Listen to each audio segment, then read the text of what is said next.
Thank you. Guys, we'll start off the session. I know that we have less number of people here, but all of them are finishing their lunch and they'll start walking in. But we have a very kick-ass panel now, and I'll start having them on the stage. And before that, I would like to quickly check, did you guys have your lunch? Okay, fine. Is the food good? Yeah, someone is saying good. And okay, cool. Great, guys. Let me call on, Aditya Swamy from Google. Yeah, we can do that. Pawas Shrivastava from Gameberry Labs. Nihansh Bhatt from Krafton. Aakash, Kumar from Matrix, and which is like the VC and Z47, and wonderful. What kind of a business card do you have with all the three, or never had cards? Okay, cool. And then we also have Visesh from Moonfrog Labs. Cool. We'll get going. Can you guys check if the mic is working for you guys? And hello. Check. Hello. Cool. Great. Before I start, I would like to quickly talk about about Indiagdc. I'll take like 30 seconds. And how many of you are attending the Indiagdc for the first time? Okay, wonderful. That's a largest set of audiences, and that's pretty good. Then we can talk anything. So that said, Indiagdc, as you guys know, this is a very non-profit event, organized by a bunch of folks from the industry. I think this year we had like 68 volunteers from multiple companies. Either they are founders or employees into companies that are coming and contributing their time and to do this event. And so a large amount of time that goes into build this event, the content and operations and IP Connect and so on and so forth. And this event cannot be possible if we do not have kick-ass sponsors. So we have like a bunch of sponsors here and listed outside. So thanks to them as well. But so let's get going, and we can start from Nihansh. And Nihansh, you might like to introduce yourself, and also if you want to talk about what are you watching on Netflix or OTT or any of things, or any book that you're reading that you're quite excited about and that you would recommend here. And if you like to keep that in like 30 to 1 minute. Sure. So I'll be actually very quick about it. I'm Nihansh. I lead corporate development and startup investing for Krafton. And I think most people would be aware of Krafton and IGDC, but we are a Korean publisher and developer, also well known as the publisher of Battlegrounds Mobile India, one of the most popular games in India. I'm not actually what I'm watching. I just finished a Korean, actually a Japanese TV show, but I would like to talk about the game I'm playing, which is Guardians of the Galaxy, which is much better than I expected. It is one of the best RPG games I've played in a recent while, like pure fun, no fluff. So I think that's what I'm doing right now. Wonderful. Not getting too much time for Netflix. You said Korean, then I said it was very obviously Korean stuff then. But anyways, Aakash, do you like to quickly introduce? Yeah, sure. Quick introduction, Aakash. This is probably the 15th edition of this conference for me. The first one I attended was not even in the same city, it was in Pune. I'm a venture investor. We invest out of two funds, one for super early stage, the other one for more seed to Series B. Pride ourselves for having been the early stage investors in multiple $5 billion plus outcomes in the country, companies like Razorpay, Off Business, and multiple others. Super excited about everything that happens in this small ecosystem of ours, and always continue to support. Hi everyone, good to be back. I think Imtiaz, last year we had this, you were hosting us again, so good to be back here. I run Google Play Business, which is the marketplace for apps and games. I think what kind of common between what my team and I are trying to do and what the conference theme is, we've seen a big spike in India as a consumption economy. I think when I've been doing this job for like 8 years, and in the beginning everybody said, oh, India has a lot of mouths, nobody will pay money. I've seen that change dramatically in the last few years. But what I see is the big opportunity shift is, can India become a global development hub? And can apps and games, or specifically games in this context, made in India, become global hits? And I'm glad to see that these two folks right here are potentially the guys who are closest to getting that done. So it's a good moment, and I think we are at that inflection point, and excited to see what we can do. And what phone do you use, Android or iOS? I use the best phone that's been rated #1 at Mobile World Congress, Okay, cool. which Great. is the Pixel. Okay, wonderful. Visesh, you want to... Hi, folks. My name is Visesh. I run this studio called Moonfrog Labs with 130 other people. And our objective is to build games that India and the world loves to play. And I'm really happy that this is happening in Chennai. I'm from Chennai. I grew up here. All my thinking and all my pop culture references and everything is from Chennai. And it's really a full circle for some of us to be able to... 20 years back, somebody told us that such a thing will happen in Chennai. None of us would have believed it because we all started building games and working in the industry much against the wishes of well-wishers, parents, friends, and everybody else saying, why would you want to ruin your life? There's no future in that. But yet here we are 20 years later. The government is helping us. There's so much of support. So really excited to be here. I'm reading a book called Rules for Radicals by Saul Alinsky. It was published in the 60s. Wow. So apparently it's the book that helped shape a lot of radical thinking across the 60s and 70s. And I just thought that it might be interesting to see in what context would somebody have written for some sort of a disruption in that kind of a market which existed without computers, without phones, without data, without 5G. So I'm finding that to be like really, really interesting.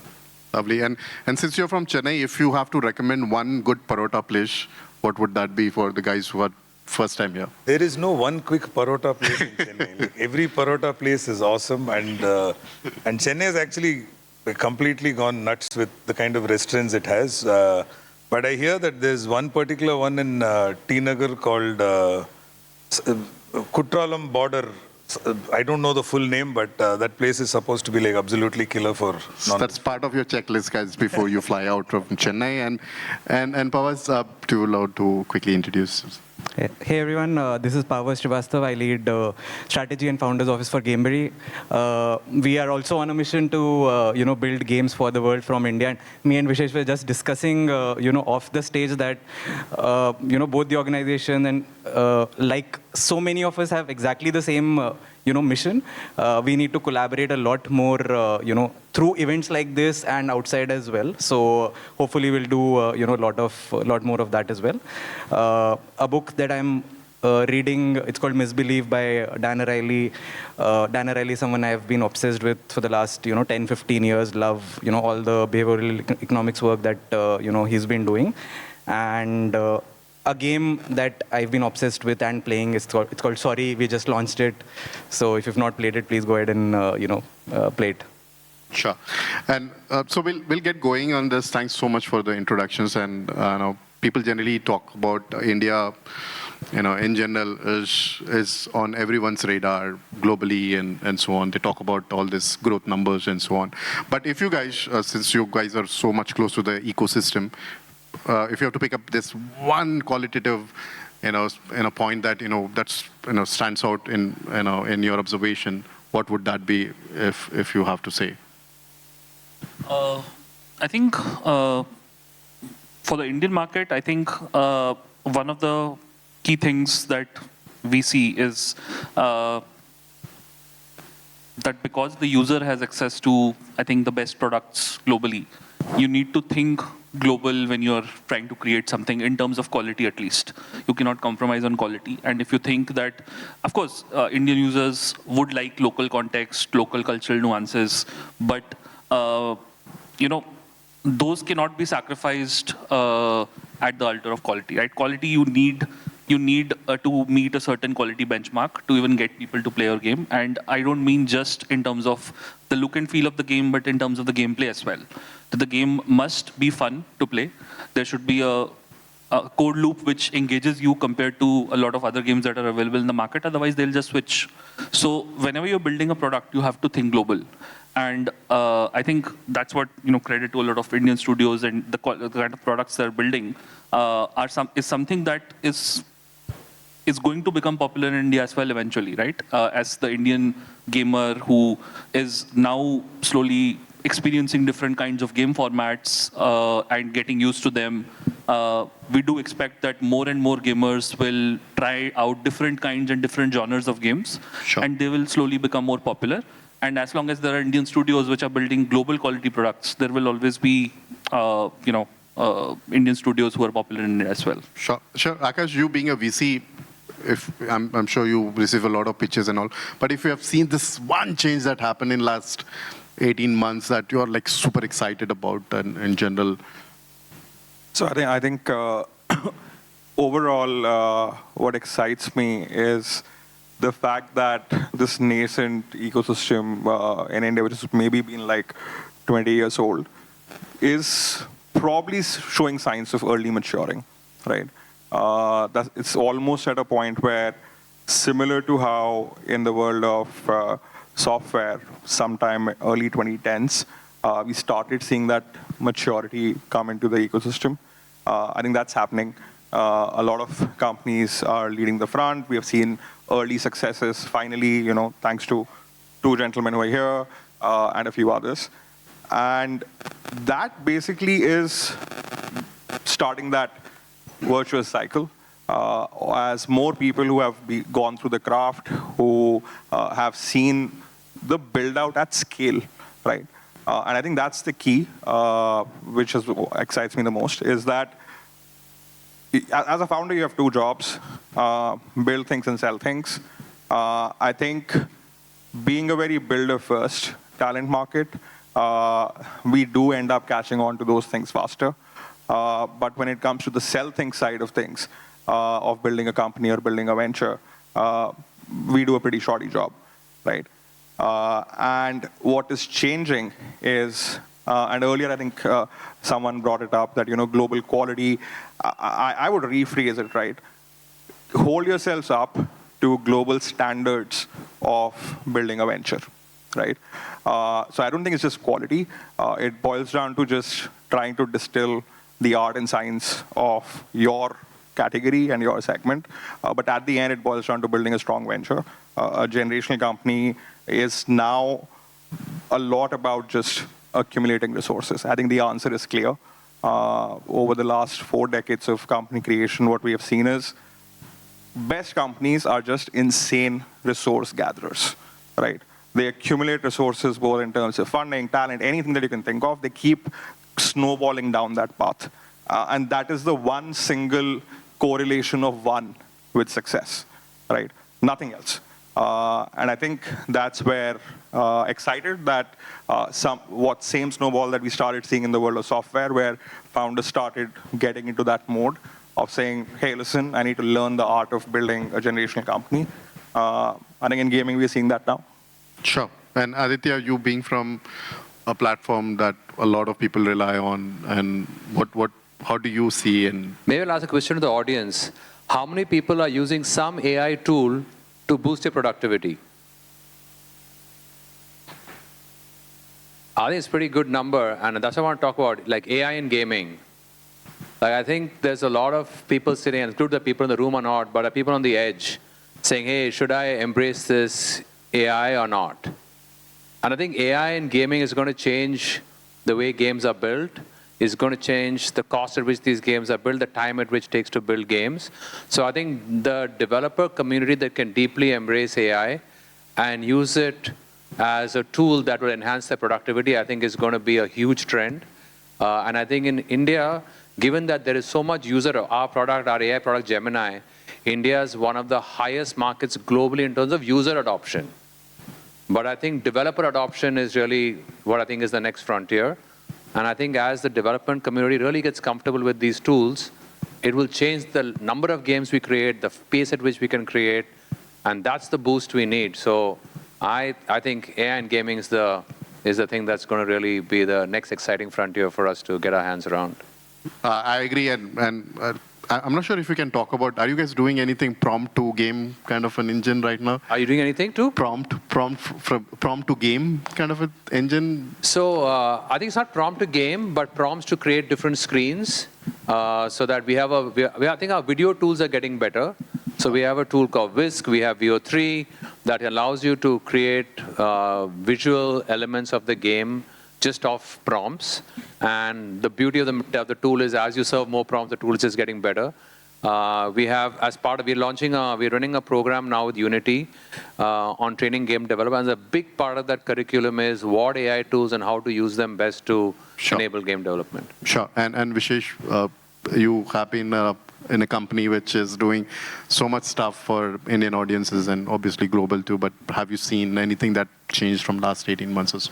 Like the biggest change, at least what we've seen both with respect to our players and the kind of people that we talk to who are in general like really hardcore gamers, is the Indian audience has stopped playing for time pass. They don't play just because they need to kill time. They do not look at it as, oh, I have nothing else to do, I'm just going to go and try and find a game. The Indian audience is a very large part of your user acquisition strategy that most companies employ. A lot of Indian audience is playing a whole wide variety of games, and you don't have the kind of brand loyalty that you typically have in other industries. So the good thing with games is somebody who plays our game is also playing our competitor's game, and that keeps you on your toes because people are very vocal. You give them something regularly and then you make a small change because we sitting in a boardroom believe that that's the right thing to do. And then your players will like rain down on you and tell you, why the bloody hell did you remove that from me? You know, I really liked it, so just put that thing back there. Sure. And then you're back to the drawing board. But we also know that they play each of the competitors' games and then they throw things from there saying, if they are doing it, why can't you do it? So one, as developers, it keeps you on the edge. You need to be aware of what you're doing. And second, you'll take user acquisition and product marketing a lot more seriously because people are reliant on that. And if they believe that they're seeing a lot more ads of something, then it means that that is something that the whole world is playing. Then I do not want to be the guy who says that, oh, I have not played that game. So I want to be able to tap that ad and go in there and do that. So it's impacting multiple functions of the same business. So that's the biggest shift that I've seen, that they actually take their games very seriously. We don't take it that seriously when we're building it. We're building it for fun, but our audience is actually like really, really serious about what they engage with. I mean, that's the trick of a product guy, so I understand. So, I was just seeing a latest episode of Black Mirror, which has this whole thing about like the game is being made for fun. The players are life and death. Serious, like, sure. Pawas, you have any comments on that? So I would say that, couple of shifts that I've been observing, I think the system is, now coming together and developing a lot of new monetization strategies, monetization techniques which didn't exist before, right? Even while I've been here, in like less than, 12 hours, I've had like 3 or 4 different conversations around, very, very unique, monetization techniques, which, I couldn't even think about 2-3 years back. So the entire community is kind of coming together. Even, the games, the way they do monetization, the way we, look at live ops, bring all of it together, it's changing at a very, very fast pace. And, to add to what Aakash said, building games which has monetization capabilities as per, global standards is something, that is now happening. Even, smaller developers are, following those standards. So yeah, on that note, you being a bootstrap company, and quite inspiring for a lot of people, although Aakash might not be happy with that comment. Regretfully, the first thing I always remind myself is of Sar and Govind. They are a success story which did not cry about resources. Yeah, 100%, right? So, but being a bootstrap company, and then you're also competing, in the global market, and it's quite crowded, right? So, how do you guys manage that? And obviously you might have a lot of cash there, but I wanted to understand that. So maybe I'll talk about a bootstrap company starting recently, because now we are in a situation where we obviously have a good balance sheet, but first of all, it's not always about the cash. If you're operating in the right market, you're building a good product for the right right audience, you found PMF, you found early metrics, either you'll see yourself growing profitably, or there are enough partners within the ecosystem who are just a meeting away. Right? You have UA funding partners, you have VCs which are becoming more active. So it's about getting the model, getting the early metrics and all of that right. And to do that, I think one, having figured out the right micro niche, micro market that you want to first build on, understand, and then scale to other markets, I think that is really key. Then figuring out smart UA, there are a lot of things that you can do, do there, a lot of organic ways to, build acquisition channels, and then working on your monetization, smart monetization, smart live ops, ensuring that the LTV of the players kind of keep going on. And I think the most important thing which kind of differentiate you from well-funded companies is building a capability of, very fast iteration and rapid prototyping.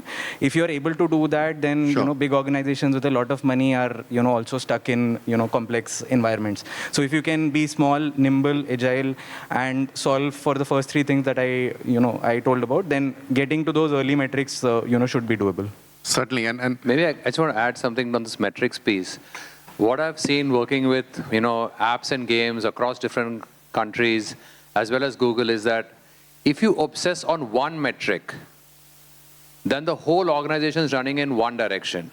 And sometimes I think we're challenged. We want to have more MAUs, but we also want to have more paying buyers, but we also want to grow the ARPU. I think everybody gets spread out.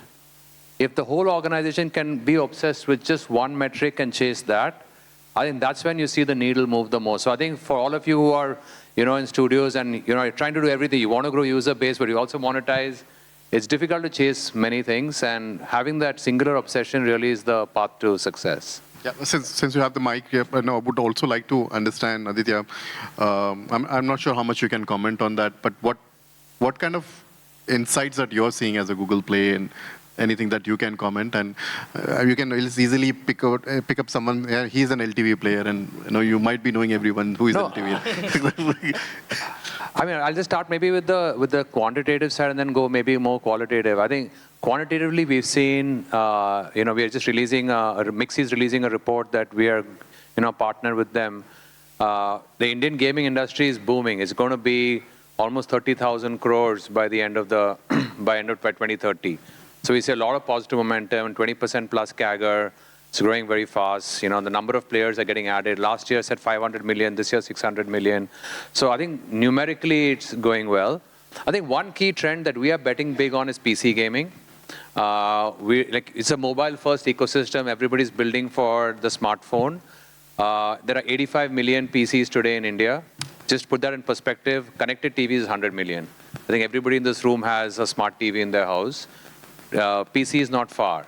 Sure. And we're seeing when people play on PC, they play for more time, they spend more money, but not necessarily every developer is building a PC-friendly game, right? Yeah. So we're making a big push to bring our catalog onto PC and to also support developers. We have a PC program, and I think India has been slow, but we've seen tremendous progress in Korea. We've seen now a chunk of our gaming business there comes off PC, so I think that's a big trend that we think is waiting to pop, and I think the sooner we're able to jump into it, I think everyone will see the benefit. So I think it's not about PC or mobile, it's both, and if you're able to build for both screens, I think there's an unlock waiting to happen.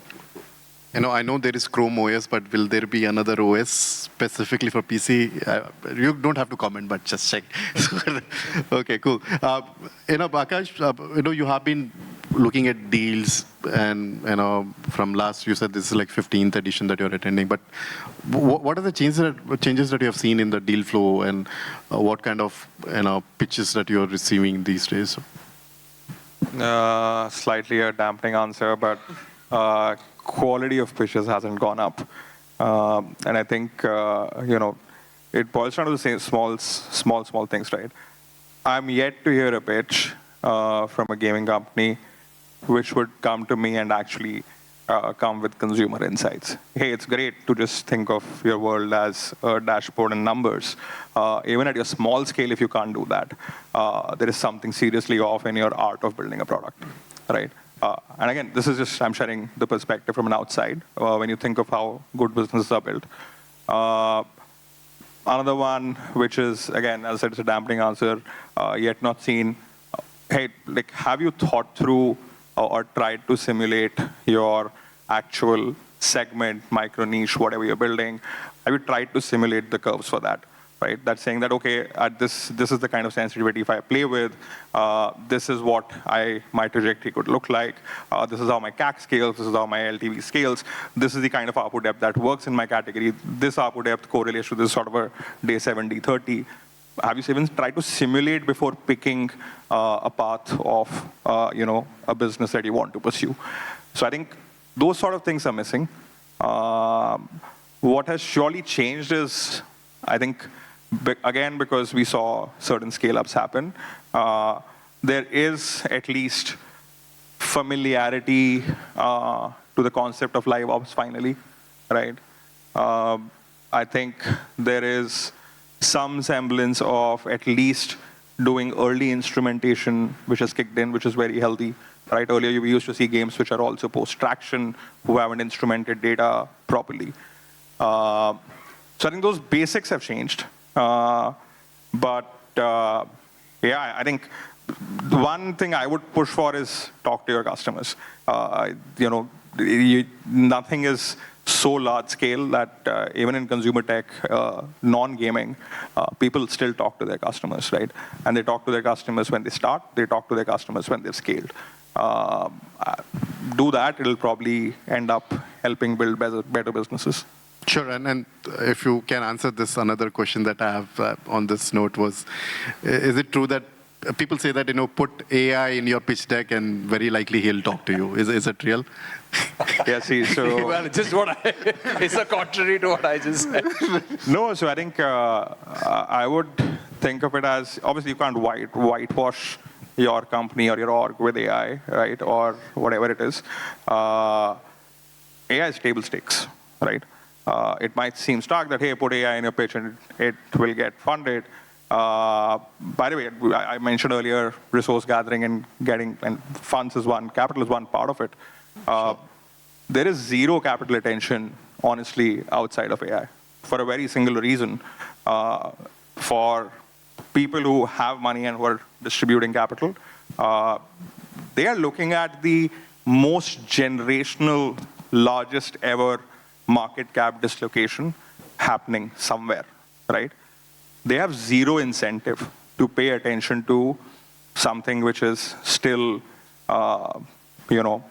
trying to find its footing, right? So be very conscious of that, right? There is a lot of capital which is unlocked, both in India and across the globe, in general, right? The risk capital over the last 2 decades has just gone up, and multifold, right? But the attention of that capital is on probably the largest ever wealth creation that's happening in the world, right? You don't have attention. It's going to be hard. So certainly, and Nihansh, Aakash actually briefly touched upon the live ops piece, and I know you guys have this, pretty solid live ops team here, and if you have to look at what you guys do at Krafton and with BGMI and a few other titles that you guys have, and compared to what the game developers do here, anything that you notice that they can improve, or suggestions, or that you see as lacking there? I think it's a holistic product mindset that you need to understand, like Aakash said, about what your users want, what are the kind of collaborations that not just they have expressed interest in, but also collaborations that fit into their persona, that they might be excited by, that you feel they might be excited by. And similarly, you have to think about a lot of features, events that fit into the same persona, even if the user has not explicitly asked for it, but you know that the user will like it or it fits into your user profile. And you need to keep the game fresh and exciting, and that's especially true for games which have been in the market for a long time, because there is, let's be honest, I mean, you don't want to keep doing the same thing over and over again, right? Every product needs a little bit of freshness, but for games which are primarily for entertainment, you need to make a special effort to keep everything fresh. So you can't just completely always follow the playbook. You have to think of things which will excite the user base, and you have to keep on thinking of the next thing. But you also need a very large team to actually execute it. You also need a strong data analysis team which looks at some of the data that is coming out about what is working, what is not working. And you can't try just one thing, you have to try multiple things. So it is not always feasible for a game which is, let's say, a little bit smaller in size, making a 10 million, to do the same kind of live ops that a 100 million game would do. So it actually depends on the kind of scale you have, and you need to change your live ops accordingly. And the main idea is to keep the game fresh and to extend the lifetime of the user, that the user is with you. So it also depends on the kind of game you have. But for younger student, I would say that you need to plan in the game structure while you're building a new game for live ops, right? And what we sometimes see is a lot of people who are building games, they always think of the next problem and not the problems that is 3 steps later, right? And many a times when you fix the first problem and you think, it's all okay, you have actually taken steps which will create a problem for you in the future. And you have to think and plan beforehand. You have to ideally, because gamers by definition, they are interested in entertainment. They think of at least I know for myself, I think of games as very story-driven and narrative-driven, but live ops is a very process-driven 100% thing, right? So you need to change your mindset while you're thinking about live ops. You need to think about a structure, and many times that can work across multiple games, for example, right? So the thinking of live ops is very different, so it doesn't come intuitively, especially to gamers who are building new games or game developers who are building new games. So they need to keep that in mind, and they need to plan for it. That's what I would say. Yes, certainly. And Visesh, in your case, like you have like a couple of products which are like been doing really well, and people have this been onto that game for very long. How do you build that? Continuing the topic from the live ops standpoint and bring that loyalty. You talked about there is no loyalty to, but I think there is loyalty too, right? And people are like playing that for like 3-4 years and so on. How do you do that?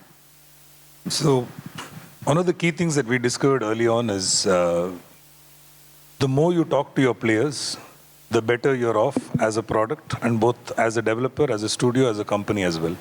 How do you do that? How do you do that when you sit So it's a call that you basically take, saying that I'm going to hire X people and their only job is to speak to my customers, and their insights is what is going to drive my roadmaps. And I'm not going to go sit in a room, lock myself up and say that I'm going to come up with a roadmap, because there's no point in building something which may or may not work, as opposed to building something that your most loyal players are using, right? So the key is to respect the kind of time that people are giving your product, because that's a metric that most games will follow, or like what is the time spent. The minute the time spent is decent, then you want to see how soon can I monetize this person. But all of that comes from what does the player want?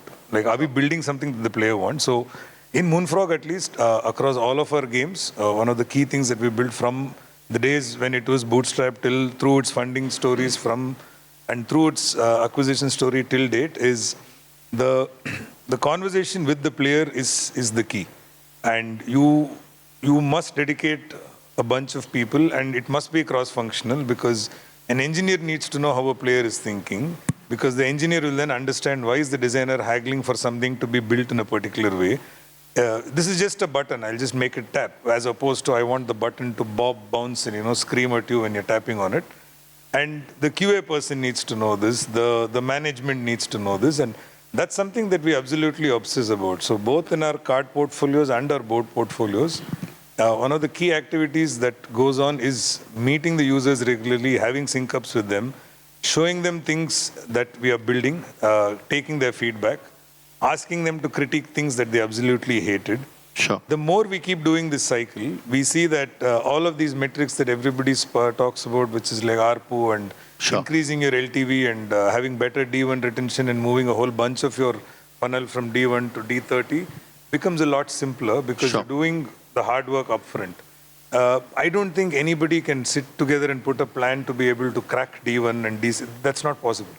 That look great on an Excel sheet, it is not possible because you're dealing with like millions of people out there. Sure. The best thing is to do is to be able to try and get a sense of what they want and build it, because when people see what they want, they spread the good word and there is some level of credibility built. So that's something that we've seen. Sure. And Pawas, you being a studio, recently you launched a game on an IP, and what do you suggest that's a good route to do it, or is that like, hey, you decide, game versus IP or genre versus IP, or how do you decide that? Very interesting question. So, Nihansh was just talking about, doing a lot of live ops, and that kind of moves your LTV up, right? So there are two sides of the equation. There is LTV and there is CPI, right? So when you're trying to think of an IP, it's a very good way to, which helps in reducing CPI because, you're banking on basically a knowledge of the brand which the users already have, and that helps. And it also helps on on the side of customer stickiness, improving LTVs. So if it works out, it's really great because it's serving both sides of the equation, and you'll probably have a good time. When you're thinking about this this question, it's good to when you're exploring this this conversation, it's good to do maybe some quick dipstick analysis, maybe do some early prototyping. That will give you some signals whether an IP collab and a specific IP collab is right for your game, for your context. If that works, then you embark on the path of going through the actual building block of making an IP collab work, which would involve having the IP collab holder very heavily involved in all parts of gameplay experience, including content, live ops, marketing, everything, because you also need to use the existing fan base and build authenticity from there, and use that to kind of drive your game, and that it goes without saying that you use the IP very effectively in everything that you're doing and building your game.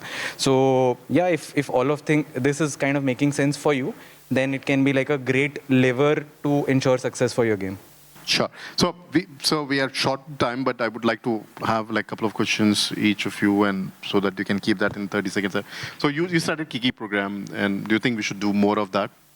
Yeah, of course we are doing more of it. We are launching the not third just quad. Krafton, everyone should do it. Everyone should do it. I think that is because there are a lot of people who want to build studios, but they don't have the tools, they don't have the knowledge, and they frankly don't know where to start, right? Sure. Many of them are self-taught, many of them are trying to figure it out themselves, but if there are people who have done that, been there, have already built products, have already scaled games, then obviously there needs to be a structured way of sharing that knowledge. There needs to be a more structured process by which studios can go from the 0 to 1 journey, Sure. 1 to 10 million journey, and all of these are different journeys requiring different skill sets, different things to do, right? Different problems to solve. So there needs to be more incubators and where you just don't give money but also share expertise. I think Sure. that is very critical for the Indian gaming ecosystem to progress. Sure, thank you. And can we have show of hands on how many of you are building games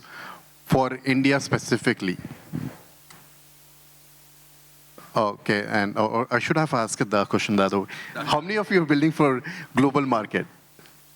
Okay, that's a pretty good answer. That's a big size here. So Aakash and Aditya, one quick question, if you guys also like to quickly comment on it, is that UGC is a buzzword and increases the shelf life. There are platforms like Roblox and so on and so forth, right? What is your opinion on that? And if you have to give some wisdom and thought process.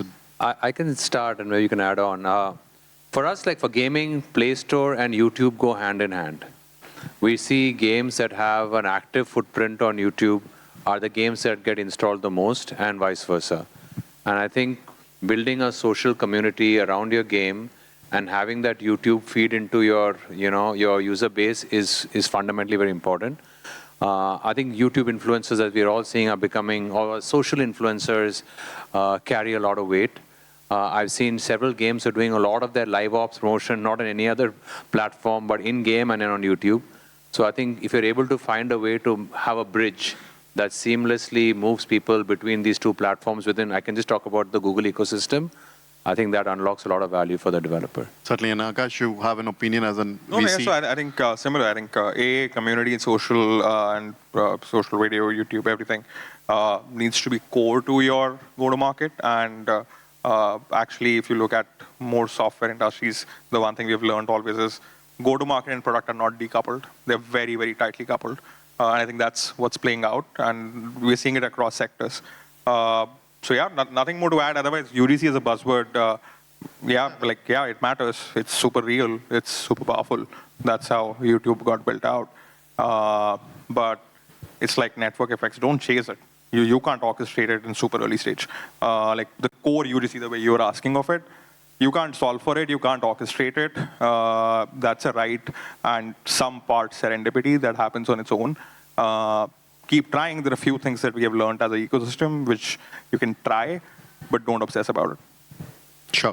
And Visesh, if someone is starting now, what would be your recommendation?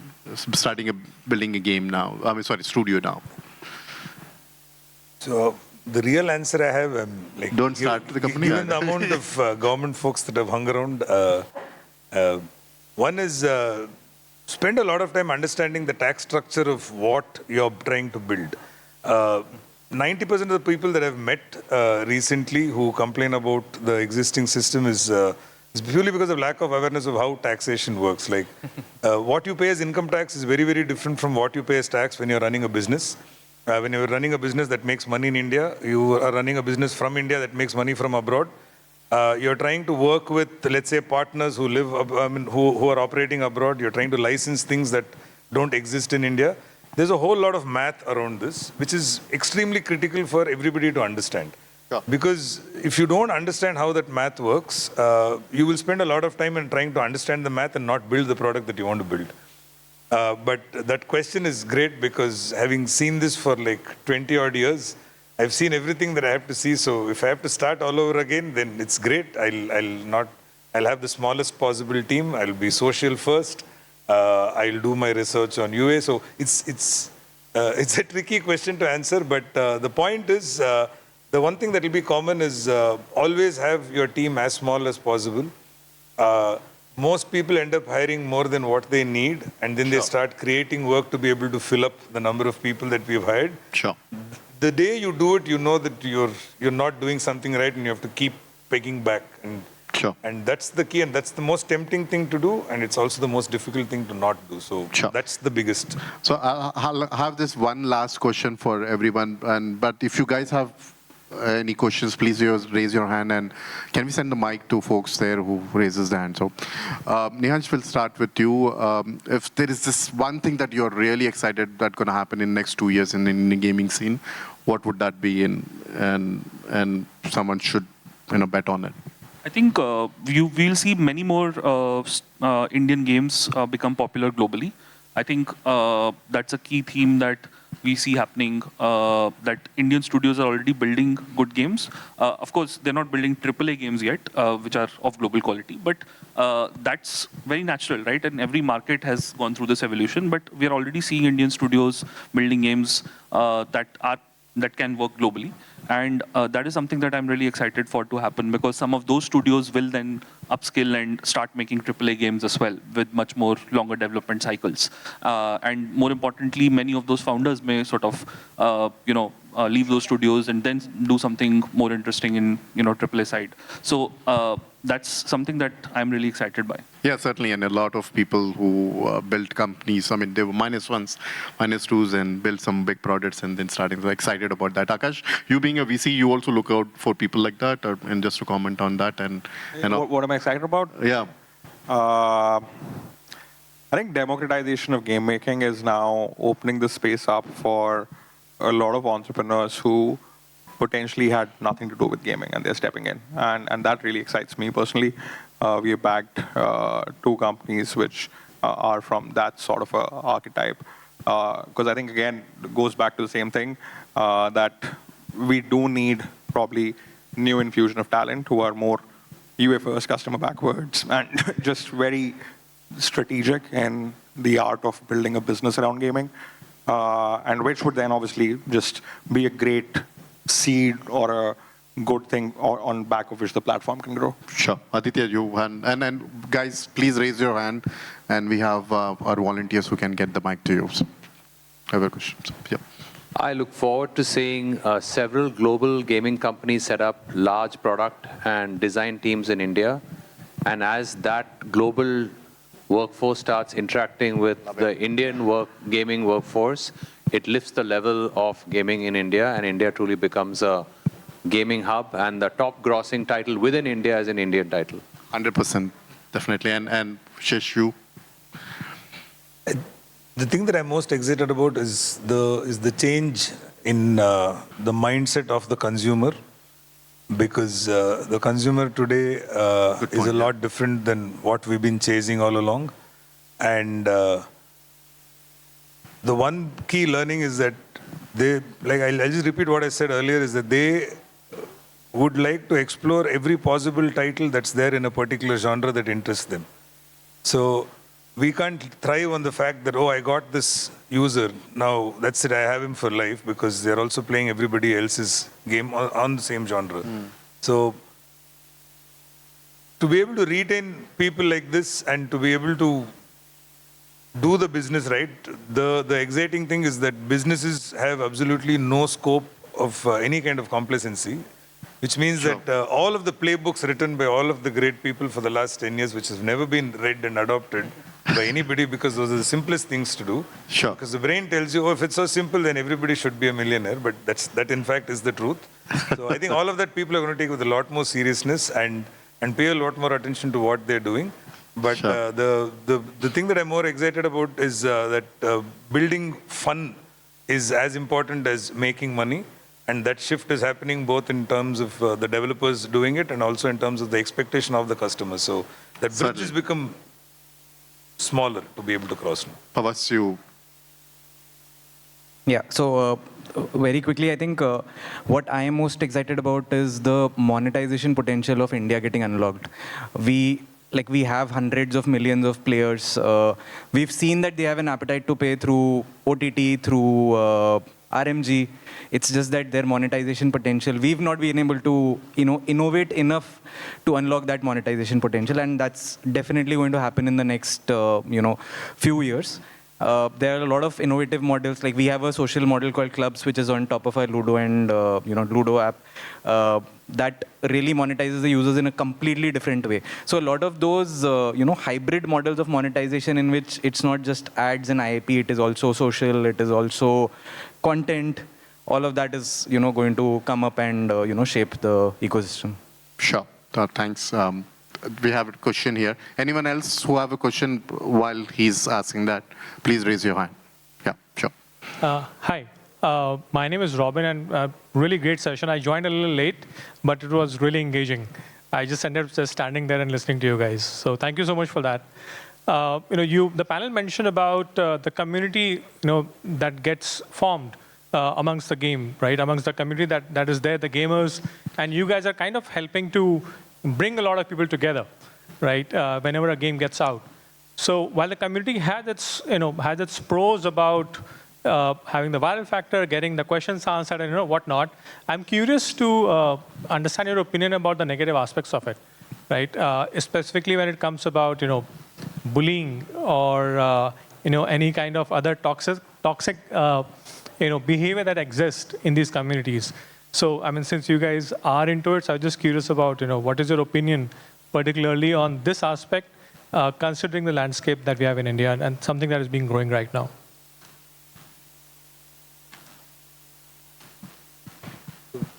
So any kind of social feature you build is basically built on a very strong base of what are all the set of things that can go wrong. So from bullying to abuse to all kinds of misuse is the P0 that you build for.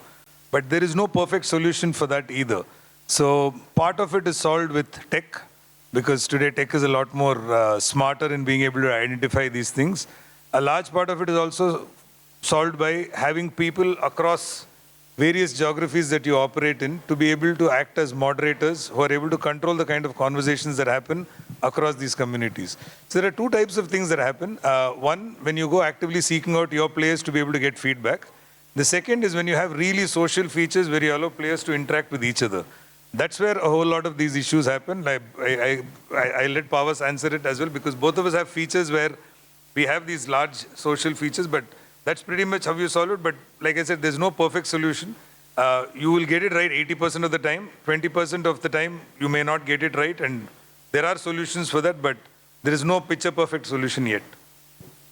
Just to quickly add, I think, Visesh said that whatever we built for the users, we are able to, put in a lot of control. But the reality of the world is that you will build one community, and if your game is doing well, there'll be 100 communities which are built organically. You had nothing to do with it, right?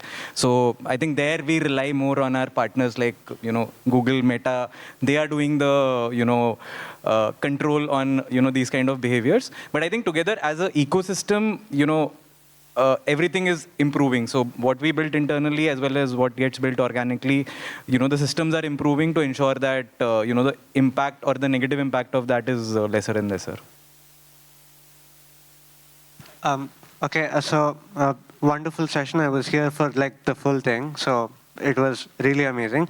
So my question is to Visesh, sir. Everyone can also answer. So, sir, you said something that in 20 years, the market has changed a lot. The consumer's mindset has changed a lot.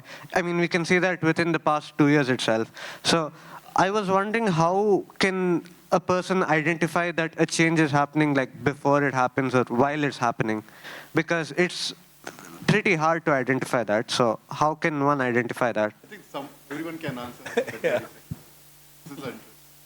That's like so the simplest answer is if you tell me something that you're most passionate about. Mainly Star Wars, for example. Star Wars, right? So yeah. If I ask you what is happening in the Star Wars universe that we can expect to see in the next 1 year, you will be able to tell me about a new movie that's coming up, the next 2-3 shows that are coming up, the next games. Yeah, yeah. The reason you're able to tell me that is because your single-minded focus is to be able to try and understand everything that's happening in the Star Wars world. That's exactly what we do. All we're interested in is how is the gaming ecosystem evolving? How has it been over the last few years? Because we've spent a large part of our lives doing this, and it's easier to be able to predict what's happening. But today the world is different because we get to work with partners like Google and Apple a lot more closer, like Aditya's team, and if you're a funded company, your VCs work like really close with you. They bring so much of insights. It's easier for you to predict what's going to happen. So you're not waiting for something to happen to be able to jump onto it. You're already doing that thing. So when that wave comes, you're going to be part of it. So that's the thing. Anyone else want to? Here, I can, so obviously, if you're obsessed about it, you would be on top of it. But certain precursors, right? I think what has changed in the last 20 years, and I'm assuming this is from the Indian consumer context, right? Very frankly, the market has shown up. And how markets show up for anything which is consumption-oriented is directly correlated to per capita GDP, right? We as a country are going through that inflection point where per capita tips over probably 4,000, 4,500 in a short period. And any economy globally, when that happens, consumption does not scale linearly to per capita GDP. Consumption inflects after that 4,000, 4,500 time adjusted, right? Now, that's what's happening. And you'll see it all around you. You'll see it in form of OTTs and microdramas having the subscriber base and dollar pools they have. Like way back when I took on the challenge of building a subscription business, people told me that, hey, you can't do like even 20 million in this country. My previous employer, we ended up doing about 100. So that's what's happening. It's happening all around you. It's happening in terms of how your peers and people around you, your users, even in tier 2, tier 3, the kind of stuff they are buying, consumption is inflecting, right? In a value and consumption starved economy, the behavior is different. In a consumption inflecting economy, the behavior is different. And in a mature consumption economy, the behavior is different, right? Like to the point that he made, that brand loyalty is going to be low, please expect it to be very low for the near future, right? Because in the inflecting zone, that's what's going to happen, right?